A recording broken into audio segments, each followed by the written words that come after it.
নমস্কার। ওম নমঃ ভগবতে বাসুদেবায়। আমি রঞ্জন চক্রবর্তী, গ্রহ নক্ষত্র বার্তা চ্যানেলে আপনাদেরকে স্বাগত। দর্শক বন্ধু, আজকে বা এখন আমি বিবাহ রেখা নিয়ে আলোচনা করব। এ থেকে আপনারা জানতে পারবেন কার কিভাবে বিবাহ হবে বা কবে হবে, প্রেমজ নাকি অ্যারেঞ্জ, সবকিছু আমি আলোচনা করব। ধীরে ধীরে আপনারা শুনুন। ছেলে মেয়ে উভয়ের ক্ষেত্রেই বলছি, তবে ছেলেদের ডান হাত, মেয়েদের বাম হাত। তো আমি শুরু করছি, আপনারা দেখুন। আমি অঙ্কন করেই এনেছি, তবে আরো কিছু দেখাবো। দেখুন দর্শক বন্ধু, বিবাহ রেখা হাতের ছবি আছে। এবার আমি আপনাদেরকে বোঝাবো এর মধ্যে বিবাহ রেখা কোনটি। চলুন দেখাচ্ছি। হাতের ঠিক এই অংশে বুধ পর্বতে এই বিবাহ রেখা থাকে, অর্থাৎ হৃদয় রেখার ওপর থেকে কনিষ্ঠ আঙুলের প্রথম অংশ পর্যন্ত বুধের অংশ, বুধের পর্বত। এখানেই ম্যারেজ লাইন অথবা বিবাহ রেখা থাকে। দেখুন দর্শক বন্ধু, এটি বিবাহ রেখা। এবার বলতে পারেন, তাহলে এগুলো কি? বিবাহ রেখা একটাই থাকে, তবে একাধিকও থাকে।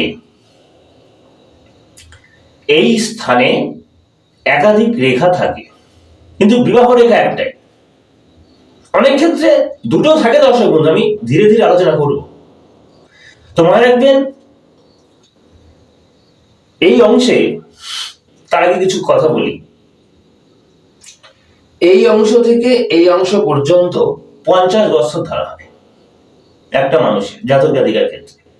ঠিক মাঝ বরাবর অংশটাকে, এই অংশ পর্যন্ত, এখান থেকে মাঝ অংশ পর্যন্ত 25 বছর ধরা হয়, তারপরে 25 থেকে 50। তো কারোর যদি বিবাহ রেখা ঠিক এই বরাবর থাকে, মাঝামাঝি, দুই অংশের মাঝামাঝি এই বরাবর থাকে, তাহলে মনে রাখবেন সেই জাতক জাতিকা 25 বছর বয়সের পর বিবাহ হবে। যদি এই বিবাহ রেখা আরো এদিকে থাকে বা ওইদিকে থাকে, মাঝামাঝির পরে, তাহলে কি হবে? যত কাছে থাকবে তত আরো বিবাহ কম বয়সে হবে। ধরুন এখানটায় থাকলো, তাহলে 22-24 এই এজের মধ্যে হতে পারে। তো যাক, মাঝামাঝির পরে যদি হয় তাহলে 25 পর 30-35, তার চেয়ে তো বেশি হতে পারে, এইরকম। তো কথা হচ্ছে, যেটা বলছিলাম, এইখানে বিবাহ রেখা একাধিক থাকে, কারো দুটো, তিনটে, চারটেও দেখা যায়। তাহলে কি একটা মানুষের 4টে বিয়ে হয়? অনেক ক্ষেত্রে হয়েছে দর্শক বন্ধু, সেটা আলাদা। কিন্তু আমি যেটা বোঝাতে যাচ্ছি, যে এখানে একাধিক রেখা থাকলেও সবচাইতে যে রেখাটি সুস্পষ্ট এবং বড়, বৃহৎ, সেটি হচ্ছে বিবাহ রেখা। সেটা মাঝ বরাবর, মাঝখান দিয়ে হতে পারে, উপর নিচ, যেখান দিয়ে, মানে যেখানে ইচ্ছা থাকতে পারে। আর এটা থেকেই, ওই বিবাহ রেখা থেকেই বিচার করতে হবে যে ওই মানুষটার বা ওই জাতক জাতিকাটার কবে বিবাহ হবে। যদি কাছের দিক থাকে, আমি বোঝালাম, তাহলে এটার কথা বলেছি। যদি কাছের দিক থাকে, মাঝামাঝি নিচে থাকে, তাহলে 25-এর কম, আর মাঝামাঝির পরে হলে 25-এর বেশি। এই হচ্ছে ব্যাপার। তো কার কিভাবে বিবাহ হবে সেটাও বলুন। আরো একটা কথা বলি, বিবাহ রেখা যেটি সুস্পষ্ট এবং বৃহৎ, লম্বা, সেটি বিবাহ রেখা। তাহলে এগুলো কি? হ্যাঁ দর্শক বন্ধু, এগুলো প্রণয় রেখা। প্রেম ভালোবাসা আসবে, কিন্তু সেই প্রণয় সম্পর্ক বিবাহে পরিণত হবে না, ভেঙে যাবে, কোনো কারণে ভেঙে যাবে, কিন্তু বিয়ে হবে একটাই। এবার আরো একটা কথা বলি, ধরুন আমি বুঝিয়ে দিচ্ছি। কারোর ক্ষেত্রে এরকমও দেখা যায় যে দুটোই এরকম দাঁড়ান দর্শক বন্ধু, আমি বুঝিয়ে দিচ্ছি।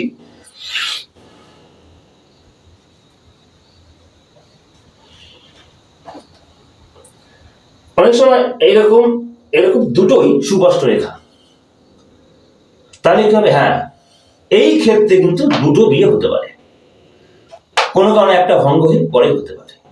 কিন্তু আরো এরকম ছোট ছোট থাকে, এগুলো কিন্তু বিবাহ রেখা নয়, প্রণয় রেখা। যে বয়সে দেখা যাবে, যে স্থানে দেখা যাবে, সেই বয়সেই প্রণয় হবে। মনে রাখবেন দর্শক বন্ধু, মানে ভালোবাসা হবে কিন্তু ভেঙে যাবে। এইবার আমি আসছি কার কিভাবে বিবাহ হবে এবং সেই ব্যক্তি সুখী হবে নাকি হবে না। ছেলেদের ডান হাত, মেয়েদের বাম হাত। মানে দর্শক বন্ধু,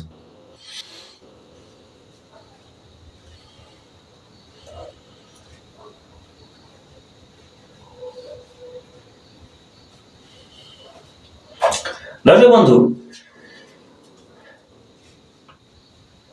এবার আমি কার কিভাবে বিবাহ হবে এবং কে কিভাবে বিবাহে ইচ্ছুক হবে সেই সম্বন্ধে আলোচনা করছি।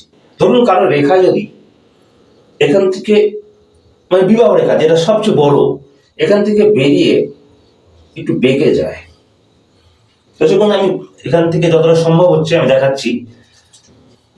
এরকম মাঝে মাঝে অংশ থেকে বেরিয়ে গিয়ে এরকম একটু বেঁকে যদি যায়,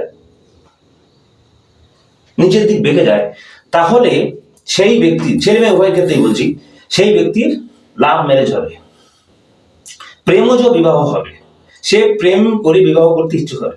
কিন্তু দর্শক বন্ধু, এই ব্যক্তি বিপরীত লিঙ্গের প্রতি আকৃষ্ট থাকবে এবং লিপ্ত হয়ে যাবে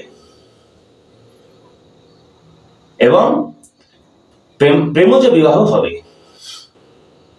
তবে সুখীও হবে। দর্শক বন্ধু মনে রাখবেন, বিবাহ রেখা যত সুস্পষ্ট এবং লম্বা হবে, বৃহৎ হবে, সে তত হ্যাপি, বিবাহ লাইফে হ্যাপি হবে, সুখী হবে, স্বামী স্ত্রীর মধ্যে আন্ডারস্ট্যান্ড ভালো থাকবে, মনে রাখবেন।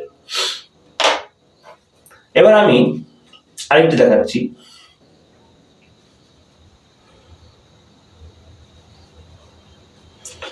অনেক সময় এরকম রেখাও থাকে কারোর হাতে, ঠিক মাঝামাঝি অংশ থেকে বিবাহ রেখা বেরিয়ে ওপর দিক চলে গেল। এই ক্ষেত্রে কি হবে? হ্যাঁ দর্শক বন্ধু, এই ধরনের রেখা থাকলে, কারো যদি থাকে, সেই জাতক জাতিকারা প্রেম করে বিবাহে ইচ্ছুক নয়, প্রেম করে বিয়ে করতে চায় না, অ্যারেঞ্জ।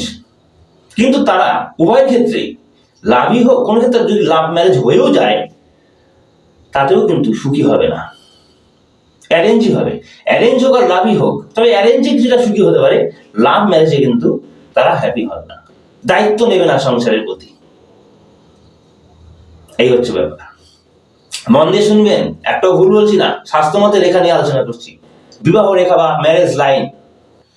আপনারা মিলান, মানে আপনারা নিজেদের হাত মিলিয়ে দেখুন, একটু ভুল নয়।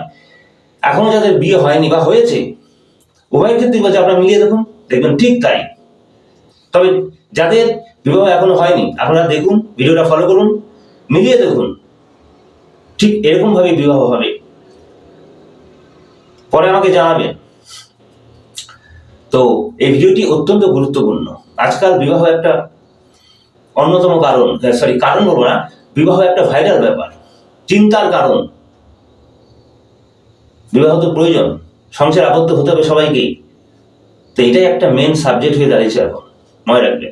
দর্শক বন্ধু, আরো কিছু কথাবার্তা আছে এই ম্যারেজ লাইন অর্থাৎ বিবাহের, এখানে আলোচনা করবো, শুনুন।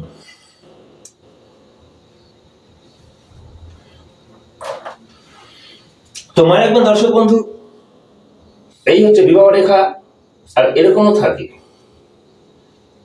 অনেক সময় এরকমও থাকে। মনে রাখবেন, বিবাহ রেখা ওটাই, এই ধরনের রেখা যদি থাকে কারো, এই বয়সেই বিবাহ হবে, মাঝামাঝি অর্থাৎ 25-এর পর। কিন্তু এগুলো প্রণয়, প্রেম, বিয়ের আগে পরে প্রণয় হবে, প্রেম হবে, কিন্তু ভেঙে যাবে। এবার আরো কিছু বলি।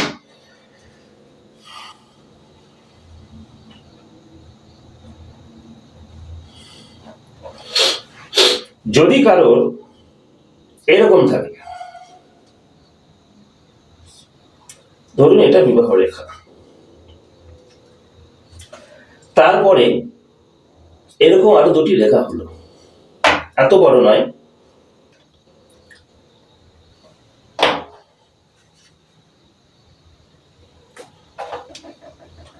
এরকম ঠিক আরো দুটি ছোট ছোট রেখা দেখা গেল। এরকম থাকলে কি হবে?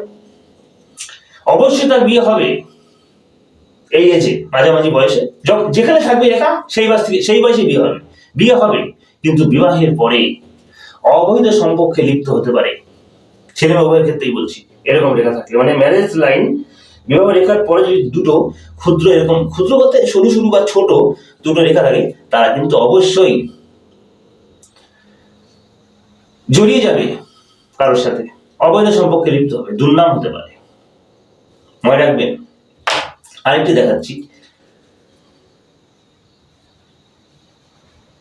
উপযুক্ত প্রেমজ বিবাহ অর্থাৎ লাভ ম্যারেজ কার হতে পারে, কিরকম রেখা থাকলে হতে পারে? দেখুন, ধরুন প্রথমে এরকম একটি ছোট, পরে বড়, প্রথমে এরকম একটি ছোট রেখা আছে, পরে বড়,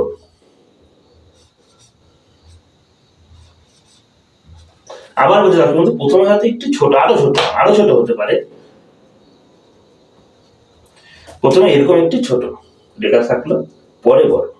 এদের কিন্তু প্রেম করে বিবাহের ইচ্ছা বা প্রবণতা থাকবে এবং হবেও।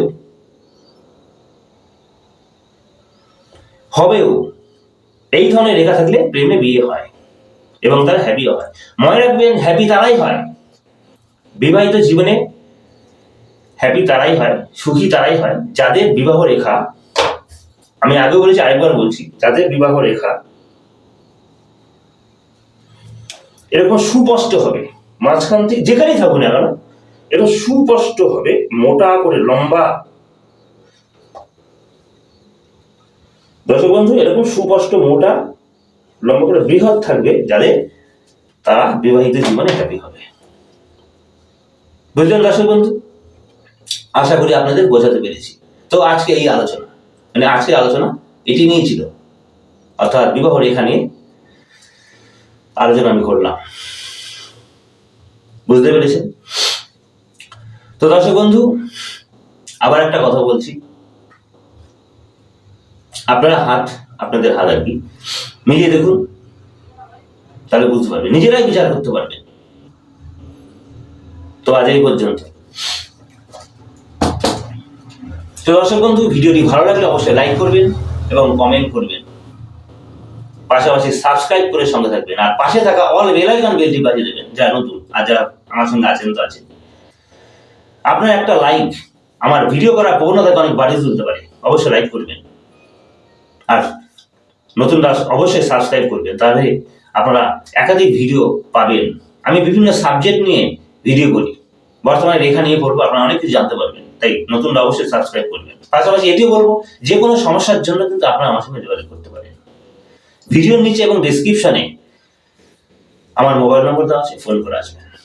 তাছাড়া আমি অনলাইনেও কনসাল্ট করি, মানে বিচার করি, প্রয়োজনে যোগাযোগ করতেই পারেন। আজ এই পর্যন্তই, সকলে ভালো থাকবেন, নমস্কার।